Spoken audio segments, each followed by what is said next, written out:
everyone, and welcome to the inaugural Global Technology Summit Innovation Dialogue 2024, co-hosted by Carnegie India and the Ministry of External Affairs, Government of India. I'm Kanika Monga, Senior Coordinator, Strategy and Communications at Carnegie India. We are excited to be in Bengaluru, and this evening we have an interesting lineup of speakers exploring topics such as digital public infrastructure, artificial intelligence, and their roles in fostering inclusive growth and tech partnerships. We would now like to take a moment to thank our co-hosts and partners. We are privileged to organize the Global Technology Summit Innovation Dialogue with the Ministry of External Affairs as co-host. In particular, we appreciate the support of the Policy Planning and Research Division led by Sri S. Raghuram. We are deeply grateful to Tata Trusts, our philanthropy partner, Microsoft, Salesforce, Meta, and Google, our dialogue partners, and AkeStep, Bill and Melinda Gates Foundation, Center for Digital Public Infrastructure, Future of Privacy Forum, Center for Open Societal Systems, and co-develop our knowledge partners. We request you to please keep your mobile phones on silent, but do encourage you to use social media to comment and contribute to our conversation online. Please stay connected to social media via hashtag GTS Innovation Dialogue. I would now like to invite Rudra Chaudhary, Director of Carnegie India, to deliver the opening remarks. GTS Innovation Dialogue. I was going to thank a lot of our supporters and things, and Kanika's already done that, so I can move on. But I just want to reiterate and thank our co-hosts. We formally run the GTS and what this is, called the GTS Innovation Dialogue, with the Ministry of External Affairs, Government of India. And it's really fortuitous, I think, that we're doing this today. On the 9th of October, 1946, the Indian Foreign Service was created, which then, after independence, migrated into the Ministry of External Affairs. So to my friends and diplomats from the IFS over here, and those beaming in from different parts of the world, a very happy IFS day. And I was just thinking, when I was thinking about this day back in 1946, I was saying, when they created the IFS, I was just wondering, is it the founding kind of individuals then, what were they thinking when it came to, say, innovation and technology? And obviously in the 1950s, there was a very rich history of this connection between diplomacy and technology, which equaled many things, institutions, space. But I think the dynamic today is just very different and very evident, especially when you're here in Bengaluru. So how did we get here and who are we? Just very quickly, we're Carnegie India. We're a think tank. We're a research-driven, independent think tank. I'm going to spare you the details on what we do. Please check out our website. But essentially, we focus on three areas: political economy, security, and technology. And over the last many years, technology has become our biggest build-out. I also want to situate what this innovation dialogue is about. In 2016, the year that we were founded in India, the then Foreign Secretary, Dr. S. Jaishankar, the current External Affairs Minister, had this idea where he said, look, there's a gap in the market. We require some kind of a bridge, a policy bridge if you like, that connects technologists, diplomats, innovators, venture capitalists, academics and experts all under one roof. They need to be brainstorming the future.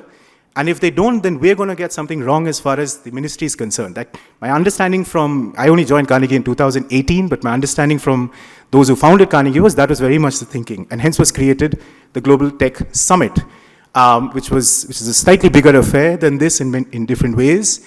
In December 2023, we ran our 8th edition of the GTS. But in the last couple of years, as we do the GTS, we do a lot of research, we work on various policy issues. The one thing we realized that we're missing something. And the part that we're missing, we realized, is a serious discussion on innovation. So not necessarily on the policy side of things, obviously the two are connected, but on innovation itself. And yet again, it was a meeting that I took in the ministry, in the PPNR division, where it was the current joint secretary said, hey, listen, why don't you just do this innovation dialogue?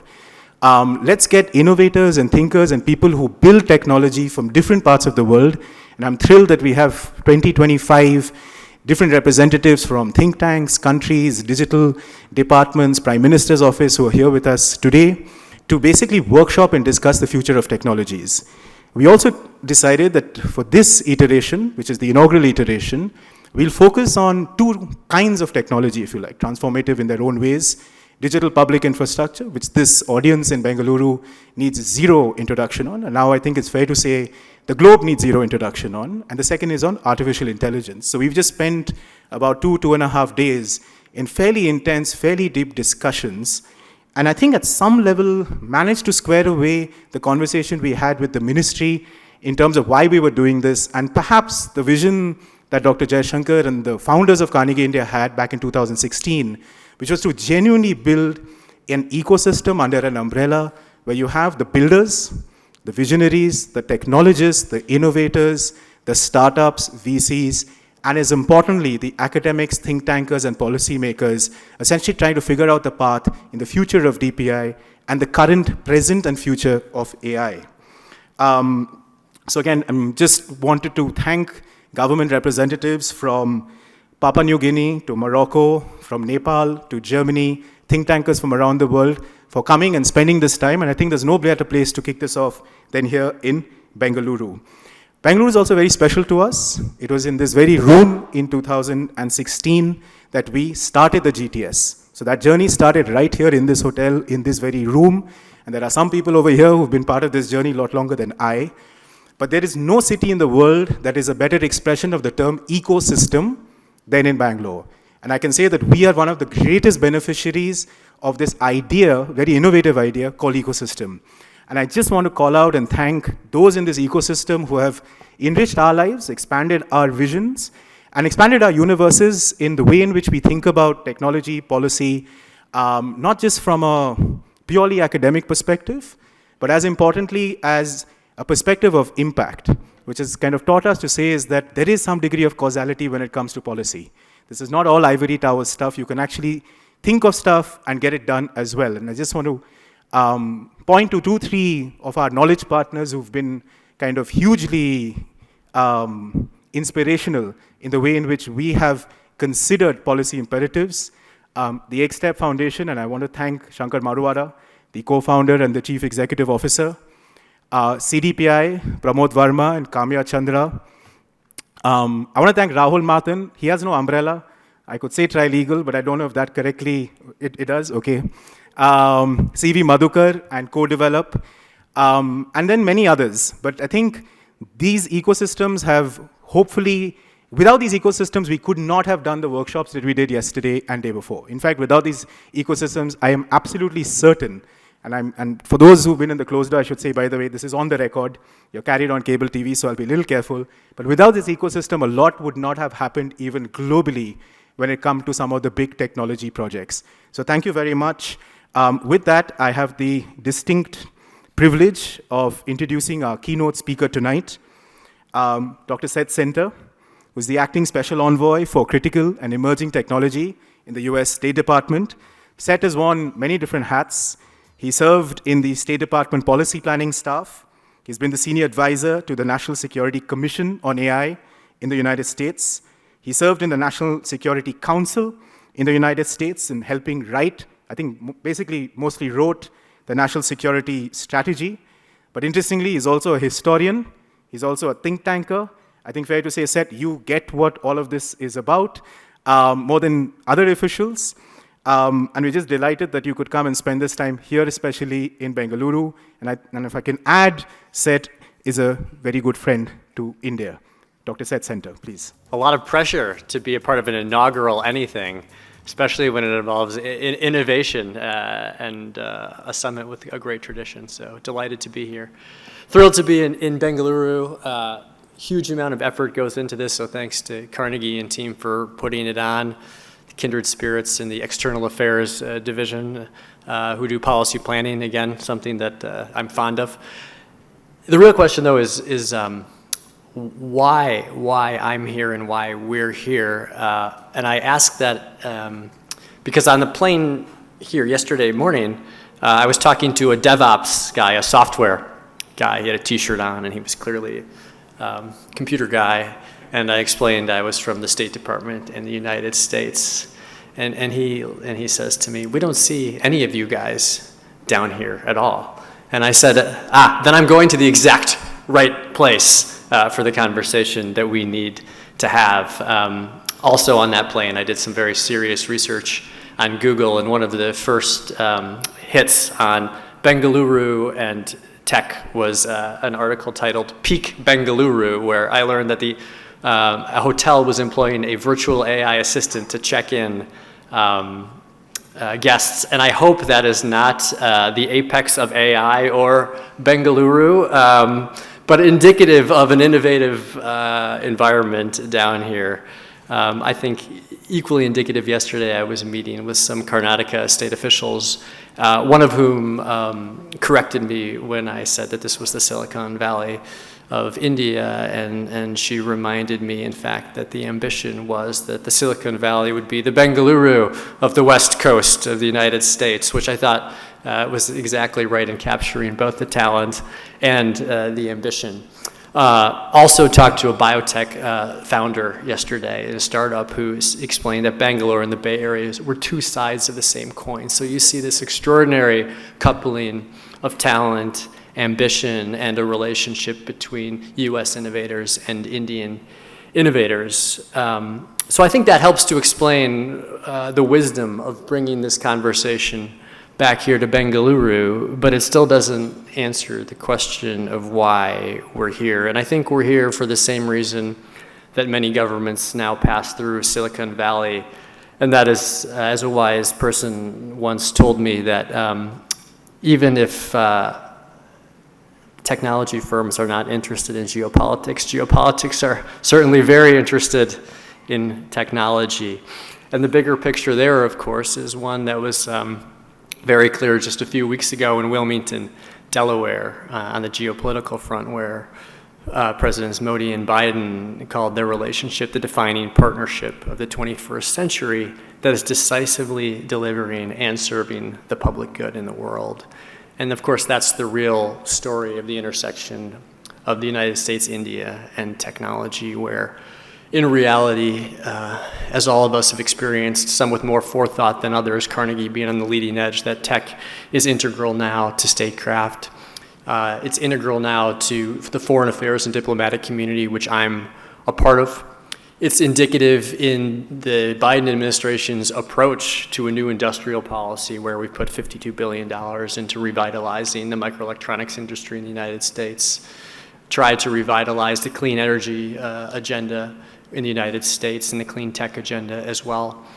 And of course, it's indicative in the recognition that we need to elevate the ways in which technology is transforming economic statecraft, military affairs, and how we need to rethink upstream and downstream dimensions of every technology stack.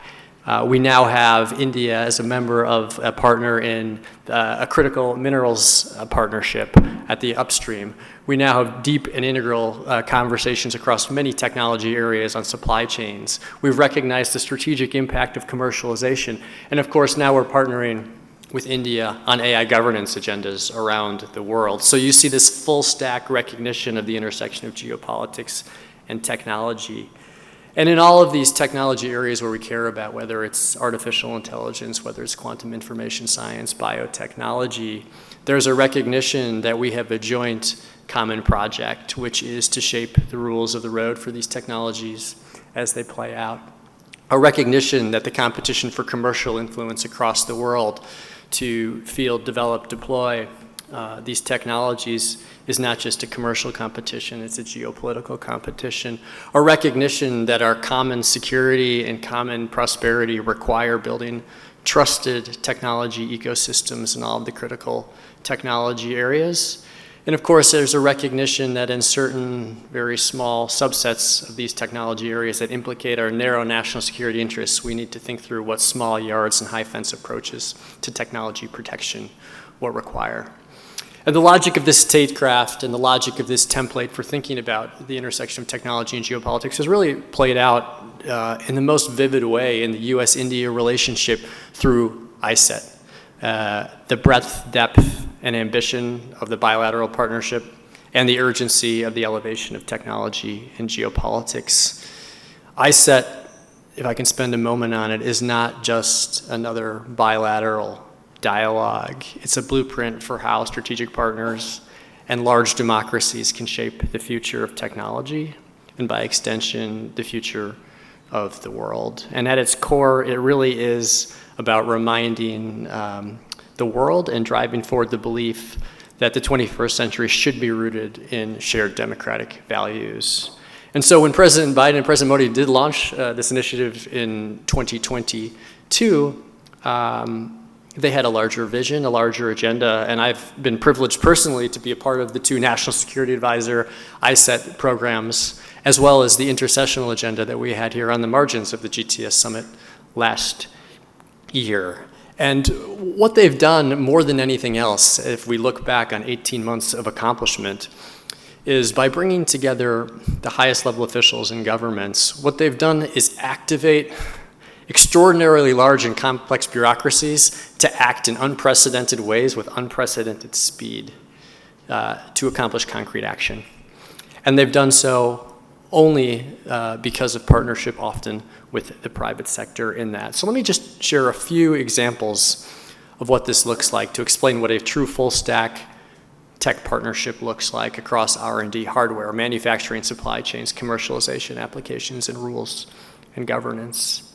At the hardware level, in semiconductors, the recent announcement during the Modi-Biden summit on the creation of a new semiconductor fabrication plant was a remarkable achievement, something that probably would have not been imaginable 18 months ago or 2 years ago, and it was unlocked because of ISET, a commitment to focus on advanced sensing communication, power electronics for national security that can touch on next-gen communications and green energy applications, a partnership between a private sector firm,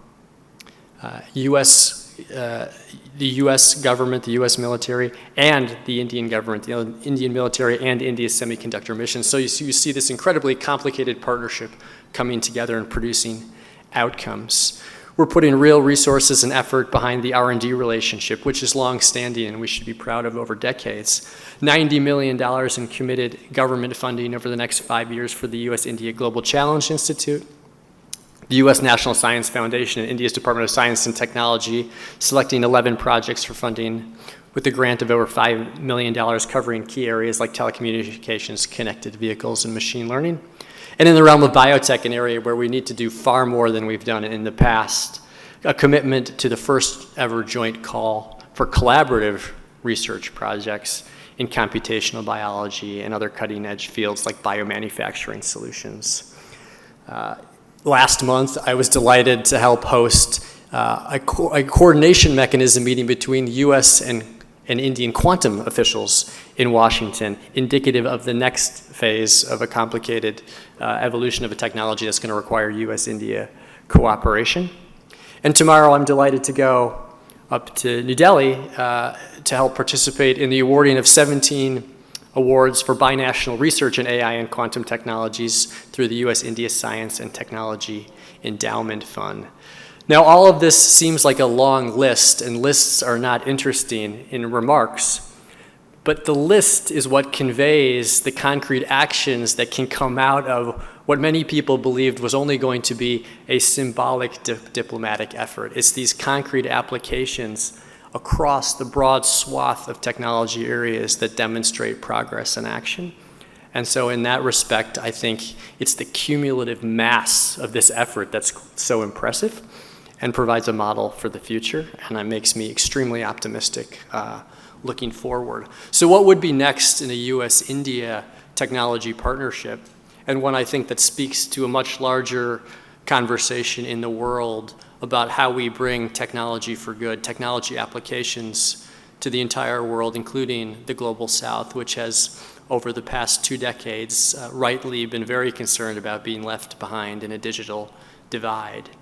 I think here, India's role as a global shaper of technology now and in the future is extremely promising and exciting, whether through its role in leadership of the Global Partnership on AI over the past year, to its ambitious rollout domestically and now global vision for DPI.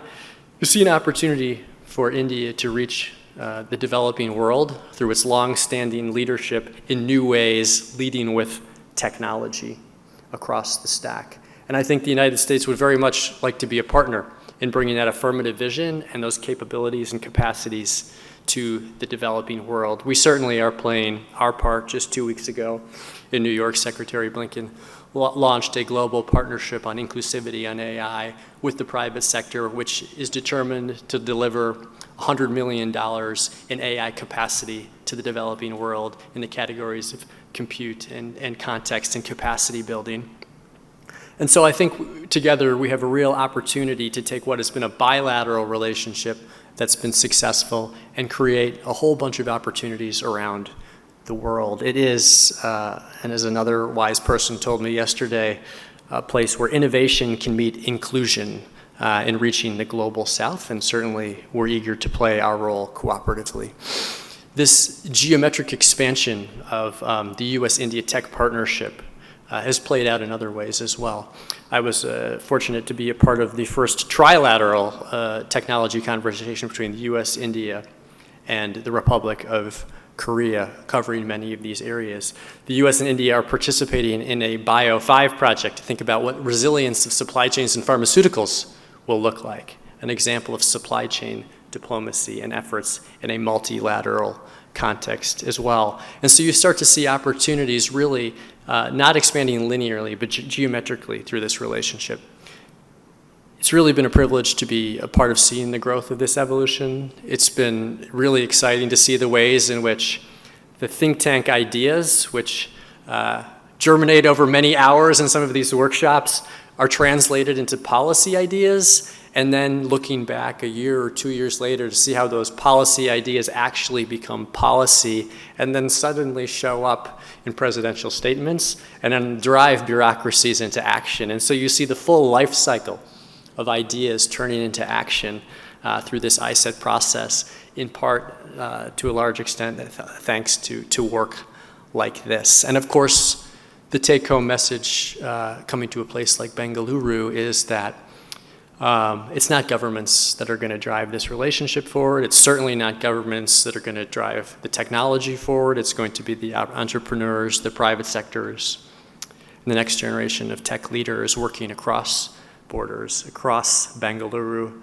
and the Bay, that are going to drive this forward in partnership with wonderful organizations like Carnegie. And so, just as I am convinced that the AI assistant at the hotel is not peak Bengaluru when it comes to tech innovation, I'm quite sure that we also have not yet reached peak ISET in the US-India relationship. So I really look forward to the conversation. Thank you for the opportunity to speak. And thank you so much. Appreciate it. Thank you, Dr. Center, for the keynote.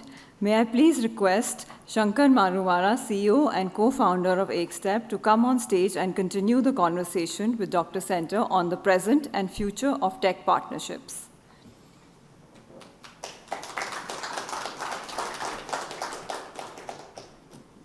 Hello? Oh, wow, okay. I said thank you for that wonderful speech. Special envoy for critical and emerging technologies. You seem to be straddling a whole bunch of silos. Tell us, what does your day look like? What does a special envoy do? And why do you think US State Department created this position? I think it was not to create more bureaucracy, I hope, is the short answer. I think what we realized, first and foremost, is that technology is going to be an inseparable part of statecraft going forward. That we already had, at least in our foreign ministry, and I think many other foreign ministries as well, some technical expertise, but they were only looking at it as an economic problem, as a narrow military problem, as a problem that would impact, technology is a problem that would impact democracy and human rights. And no one was looking across these issues. And because no one was looking across these issues, it turned out that oftentimes our senior diplomats who would be formulating policy might not have a technologist with them advising them on how to think through the implications of the technology revolution. And I think it was a safe bet, as we thought through how to fix that problem, that these opportunities and challenges in technology were going to be with us for the foreseeable future. It's as if we were building a new kind of diplomacy, and we needed someone who could look across these issues, elevate them, make sure that our leadership had them. And then, of course, I think also our goal in creating this position is to help encourage our partners also to elevate technology in their own diplomacy and use the position that I'm in and the expertise we're bringing in the government as a model to help other governments do the same. You're playing a crucial role at a crucial juncture in global politics. From the CHIPS Act to the IRA, US seems to be determined to create a new global supply chain, reshoring, friendshoring, and protecting technological innovations and markets. At the same time, China seems to be doubling down on domestic technologies. How do you view the current drivers of the geopolitics of technology? I think first and foremost, we have to look clearly at the situation and acknowledge that the primary reason that foreign ministries, national security communities are talking about technology is not only because we are in the midst of these converging technological revolutions, but because we have to recognize that governments around the world see these as sources of power and leverage and influence. And that is an inextricable component of history at every phase in which there are technological disruptions and technological revolutions. Governments, nations seek to harness them. Our goal in elevating technology in our diplomacy, working with partners, is very simple. It's to ensure that we continue to create a stable rules-based order in which these technologies are used as forces for good, and to the extent possible, their disruptive impacts are minimized on our societies and the resilience and health of democracies. And that what that has required in reality is quite a complicated set of actions which work backwards from the proposition that we have found ourselves in a situation in which our resilience, at least at the manufacturing and supply chain level in many of these technology areas, was far less robust than we would have imagined, or at least the resilience and fragility of the supply chains is a national security problem in a way it would not have been 1 or 2 decades ago. And that's why the depth of that conversation, whether in the microelectronics, pharmaceuticals, has become so important to our alliance diplomacy with countries like India. You're in Bengaluru, the home of technology and innovation, a city of techno-optimists. The audience in this room is representative of this tech-first ethos of the city. How much of your time goes in understanding technologies and innovation? And how do you apply this knowledge in diplomacy? So first and foremost, I appreciate the techno-optimism.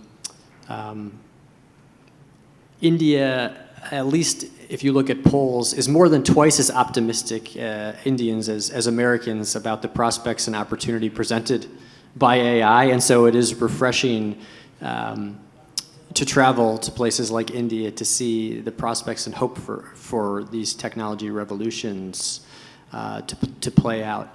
I think what's most important as we engage with technologists, and by technologists I mean really the serious innovators who are at the cutting edge and frontier of these technologies, is they allow you to imagine futures that are different than the one we see today. What is hardest for all of us, I think, psychologically, is to imagine that the future will be different than the reality that we are living in right now.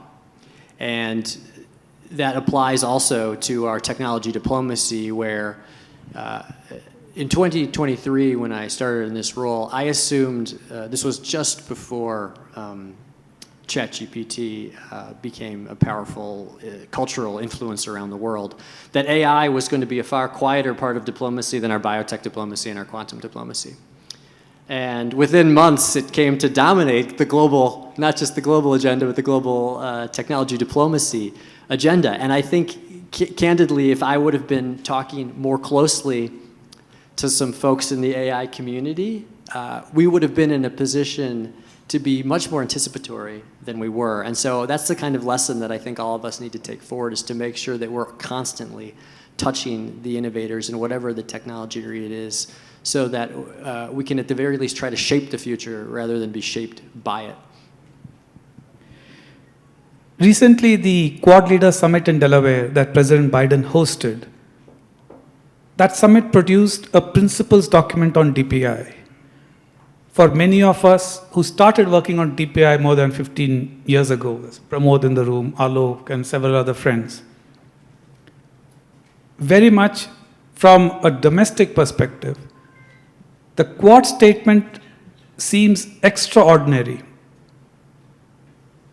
You are sitting in front of an audience, many of whom have created or built upon DPIs. Could you give us a sense of how the US government or your office thinks of DPI? So I do think that Quad statement on DPI is a landmark in the evolution of the US-India collaboration and cooperation and thinking about DPI. India's been remarkably successful in rolling out a series of technology innovations within India, and then it's been diplomatically quite influential in taking that concept of DPI, which of course is not exclusive to India, but which India is very much rolling out tech-based solutions to, into a multilateral framework at the G20, in the UN context and conversation at the Global Digital Compact. And I think as the United States thinks about the resonance and appeal of the DPI idea around the world, and why it's generated so much momentum, particularly in the global South, I think what we have to recognize is there's a huge demand for innovation. There's a huge demand to digitize government services. There's a huge demand to find frictionless, relatively low cost, modular, interoperable approaches to the digital revolution. And India has provided a model of success and a technological stack which has a great amount of appeal. And so I think the United States sees an opportunity to be a part of this. It sees an opportunity to partner with India in reaching particularly the developing world with innovative tech-first solutions. The Quad statement is important because it provides a framework and architecture for outlining the key criteria any DPI project would need to have: transparency, considerations of privacy, cyber-physical security, interoperability, modularity, that I think will help to shape and define what is responsible and productive approaches to DPI and what would be approaches to technology that would hinder or threaten rights, hinder or threaten privacy, create closed systems, all of which I think we oppose jointly in the world. In the last 2 days, this group has discussed two powerful ideas, DPI and AI, and you've talked about both. But when you put them together, what kind of global opportunities are you seeing for an Indo-US partnership? This is the intriguing nexus of AI applications with an underlying architecture, physical architecture, digital architecture, where if we can fuse low-cost, interoperable hardware with the incredible innovation unlocked and enabled by open source and closed source AI innovation, which will allow for innovators, big and small, in large and small countries, poor and rich countries, to iterate and create. I think the possibilities to harness AI to solve the kinds of societal challenges which we believe it can solve are really going to exponentially expand. This is where I think the optimism piece that comes out of India can really help to shape and inform the approach of many other countries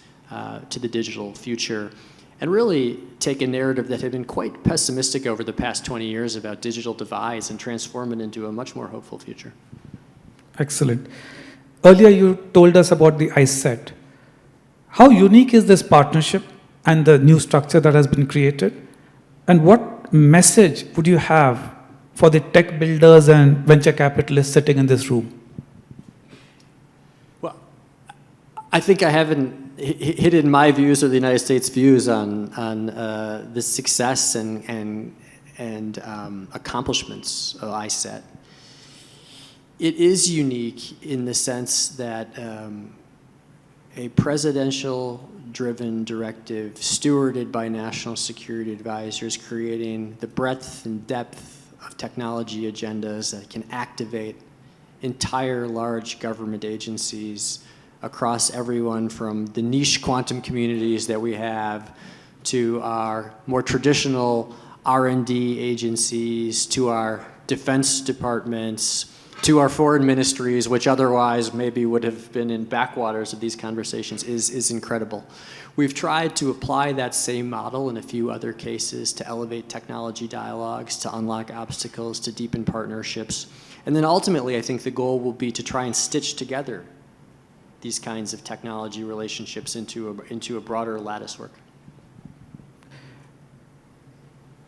The US has focused on reshoring the semiconductor industry. The CHIPS Act has attracted investments back inside of America. India, too, is in the early stages of building an Indian semicon ecosystem. What are the opportunities for India and US to work together? The bottom line is that no country is going to be able to reshore an industry as complicated and multifaceted as the semiconductor industry. What each of us need to do is look at our comparative advantages, look at our minimum national security requirements, and then figure out what a trusted ecosystem would look like that is commercially viable, profitable, that creates comparative strengths. Obviously, already at the design, in the realm of design, India is an incredible contributor to the semiconductor industry. The investments that have been made in the aspirations of India's semiconductor mission rightly are thinking through how then that can translate into fabrication level projects, which I think is part of the larger and incredibly reasonable ambition to generate both commercial opportunity but also strategic resilience in India. I don't think that that necessarily creates competitive pressures that are going to be detrimental to the relationship at all. In fact, just the opposite. In all likelihood, the kinds of investments that we are making, that India is making, that many of our partners are making in their domestic microelectronics industries, I think are going to create an overall ecosystem that is going to serve the kinds of industries that are going to rely on this industry much better in the future. Building on the idea of trusted ecosystems,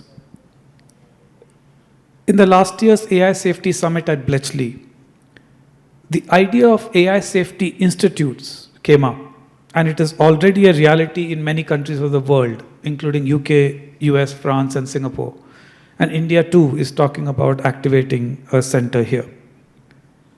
Can you give us a sense of this growing club of safety institutes, and what do you see as their future? The backdrop for the AI Safety Institute conversation is the remarkable progress made in the international AI governance conversation over the past 18 months, in which we have moved quite rapidly towards a global consensus on what the architecture or framework for safe, secure, and trustworthy AI governance should look like. It's articulated in the landmark documents like the Bletchley Statement, the Seoul Statement.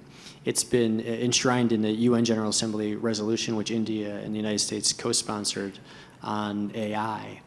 But what it does not do, this kind of international framework, is dive deeply into the technical criteria, technical benchmarks that one would need to actually discern whether AI systems are safe for deployment in societies, whatever that context may be. And in part, that's because the science of AI is so nascent and immature that in the absence of building up the underlying science, it's going to be very hard to make additional progress at the international governance level.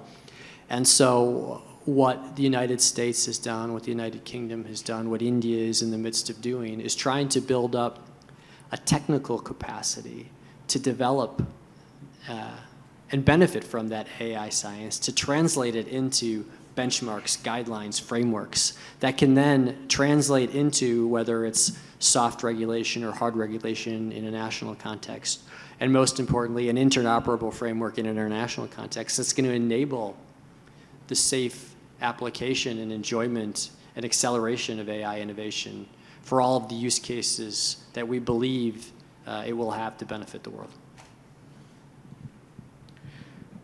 The US has a positive vision of emerging technologies, often referred to as tech for good. Other countries are sometimes concerned about the dystopian uses of such technologies. How has the US State Department used diplomacy to try and grow the consensus around technology for good with other nations? As I said, we're not as optimistic as I think I would hope we would be on all of these technology areas. But the Tech for Good agenda is one, I think, that really grows out of a much longer standing US commitment to addressing the challenges and needs, particularly of the developing world, and a recognition that many of the goals that all of us set for ourselves in the world, the Sustainable Development Goals that we all committed to, are further off track than we would have hoped when we set that agenda.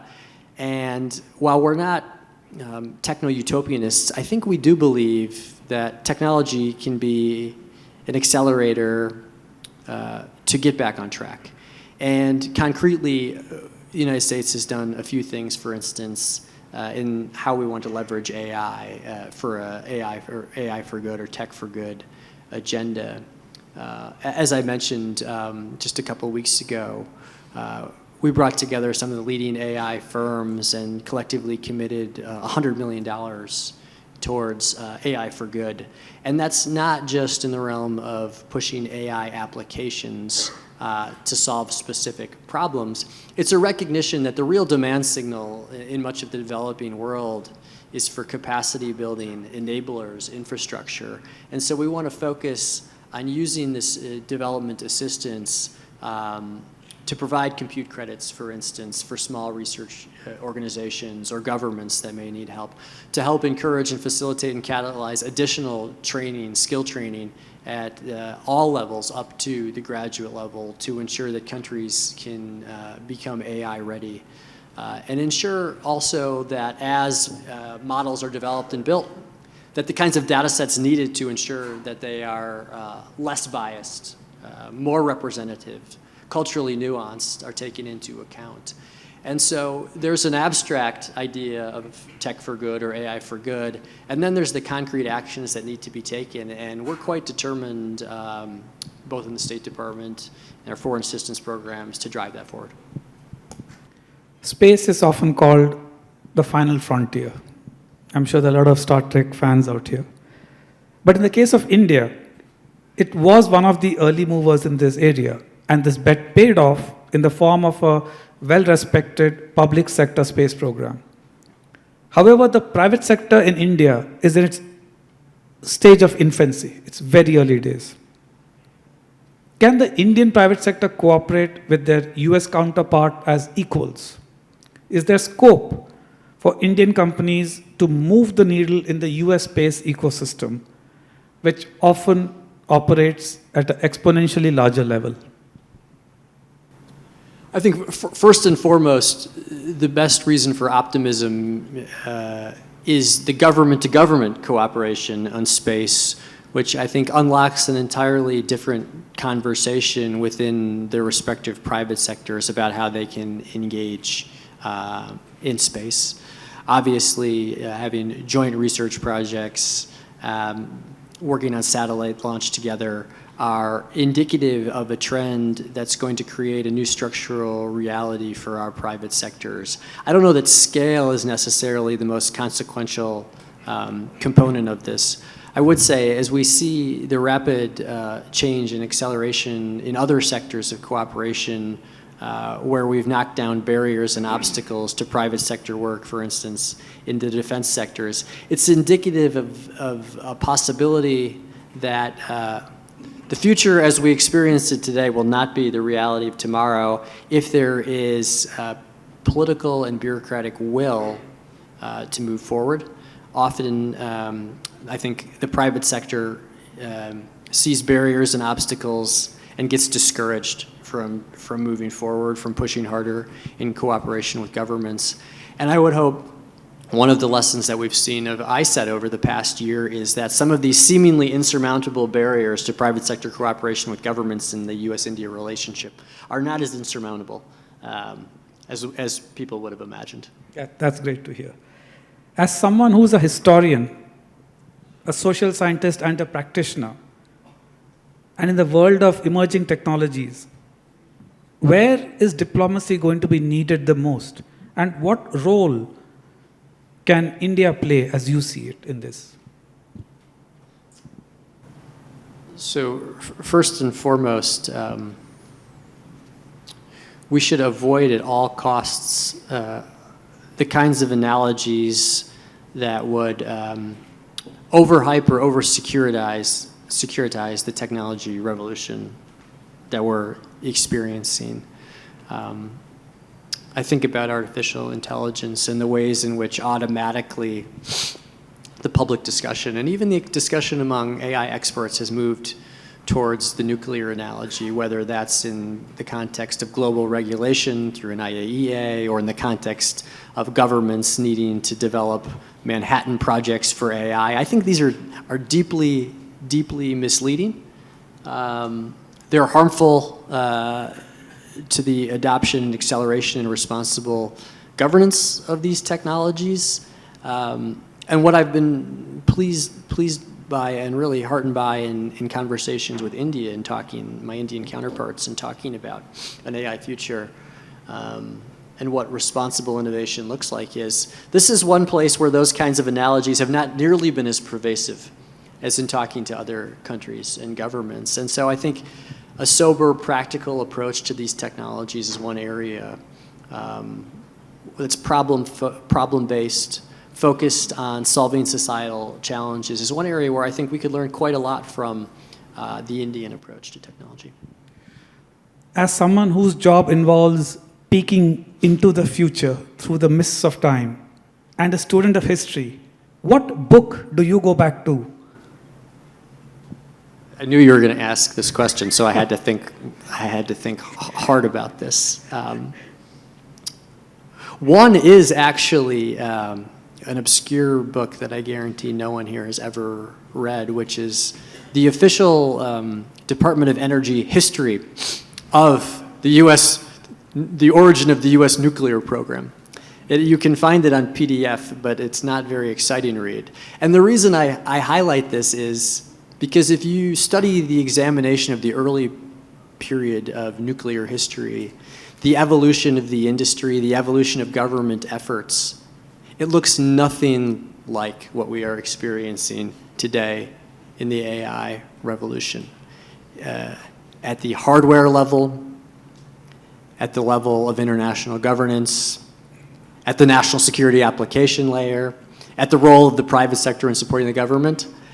And so it's the kind of historical story which is history at its best, which is ruthlessly honest, which is accurate, not sensational, and which allows us to think more accurately about the experience we're in by finding differences, not similarities to the past. One of the great failures that we all have in applying history is we tend to look for similarities, and then we seize on that similarity, and it's very hard cognitively to escape what we suddenly decide is this analogy. And sometimes it's most helpful to think what is different, not what is alike. So the confirmation bias could mislead you if you're looking at the past. We could just all be psychologists and understand it's confirmation bias and not read the history. We could do that as well. Now, building on that, how do you define technology, innovation, ecosystems from your perspective? What do they mean to you, technology, innovation? Rudra said Bangalore has a thriving ecosystem. How do these connect up?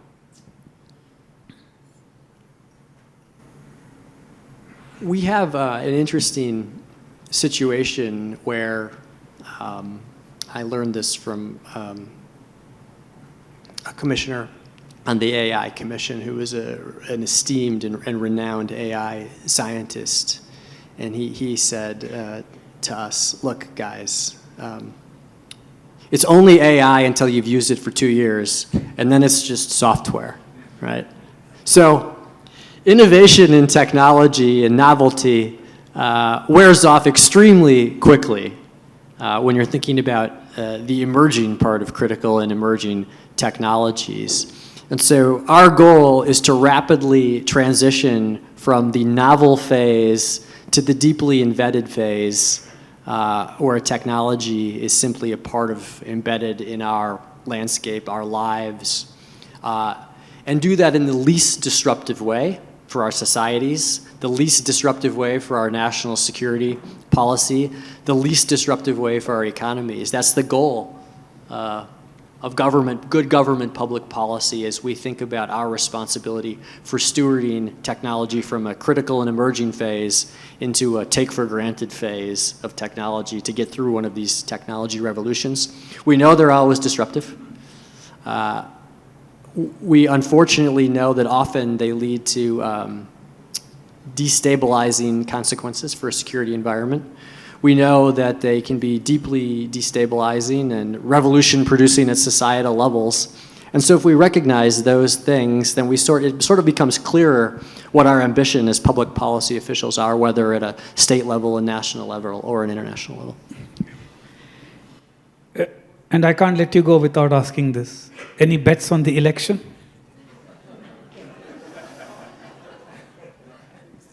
I can say with confidence that there will be strategic continuity in how we approach geopolitical competition, the role of technology in statecraft, but as my boss, Secretary Blinken, says, we do policy, not politics.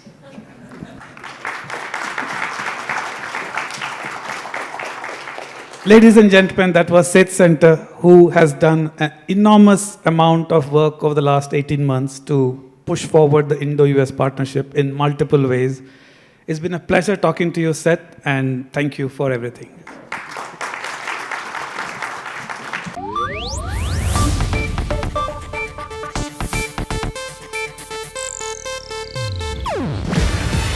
ಇದು Asianet news network ಪ್ರಸ್ತುತಿ.